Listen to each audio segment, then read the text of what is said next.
YouTube ചാനലിലൂടെ വൈറലായവരാണ് സംഗീത് സായുജ് സഹോദരങ്ങൾ.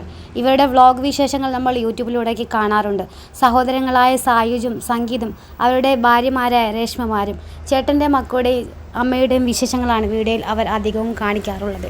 മൂത്ത സഹോദരനായിട്ടുള്ള സംഗീതിൻ്റെ മകൻ തൻവിയാണ് പലപ്പോഴും ഇവർക്കിടയിലെ ഹീറോ ആകാറുള്ളത്. തൻവിയുടെ കുസൃതികളും ഇളയ സഹോദരൻ സായുജിൻ്റെ ഭാര്യ രേഷ്മയുടെയും മണ്ടത്തരങ്ങളൊക്കെയാണ് പലപ്പോഴും ഹൈലൈറ്റ് ചെയ്ത് കാണിക്കാറുള്ളത്. ഒരേ സമയം ചിരിപ്പിക്കുകയും ചിന്തിപ്പിക്കുകയും ചെയ്യുന്ന ഇൻസ്റ്റാഗ്രാം റീലുകളാണ് അവർ ഇടാറുള്ളത്. ഇപ്പോൾ വീട് പുതുക്കി പണിയുന്ന തിരക്കിലാണ്.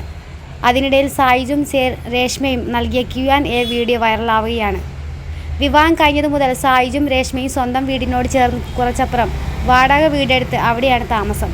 എന്തുകൊണ്ടാണ് എല്ലാവർക്കുമൊപ്പം താമസിക്കാതിരിക്കുന്നത്? തെറ്റിപ്പിരിഞ്ഞതാണോ എന്ന ചോദ്യത്തിനാണ് ആദ്യം ഇരുവരും വ്യക്തത നൽകുന്നത്. ഞങ്ങളുടെ സ്വന്തം വീട് ഒറ്റ നിലയാണ്. 2 റൂമുകൾ മാത്രമേ അവിടെയുള്ളൂ.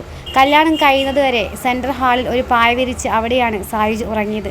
കല്യാണം കഴിഞ്ഞ് രേഷ്മയുടെ കൂടെ വന്നതോടെ തൊട്ടപ്പുറത്ത് ഒരു വീട് വാടകയ്ക്കെടുത്ത് മാറുകയായിരുന്നു. ഉറക്കം മാത്രമാണ് അവിടെ.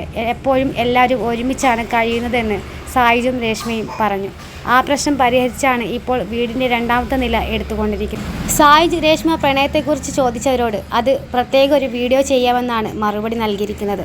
സായുജ് രേഷ്മയെ വിരട്ടി പ്രപ്പോസ് ചെയ്യുകയായിരുന്നു എന്ന് പറയുന്നുണ്ട്. അത് ശരിയാണോ എന്ന ക്വസ്റ്റ്യൻ കുറച്ച് പേർ ചോദിച്ചിരുന്നു. കാസർഗോഡ് സ്വദേശിയാണ് രേഷ്മ. ഇരുവരും തമ്മിൽ 5 വയസ്സിൻ്റെ വ്യത്യാസം. രേഷ്മയ്ക്ക് 25ഉം സായുജിന് 30ഉമാണ്. രേഷു ഗർഭിണിയാണോ, ബേബി പ്ലാൻ എന്താണെന്നൊക്കെ ചോദിച്ചവരും ഇക്കൂട്ടത്തിലുണ്ട്. രേഷു ഗർഭിണിയല്ല എന്നും ഭക്ഷണം കഴിച്ച് വയറ് ചാടിയതാണെന്നൊക്കെയാണ് തമാശ രൂപേണ അവൻ പറഞ്ഞത്.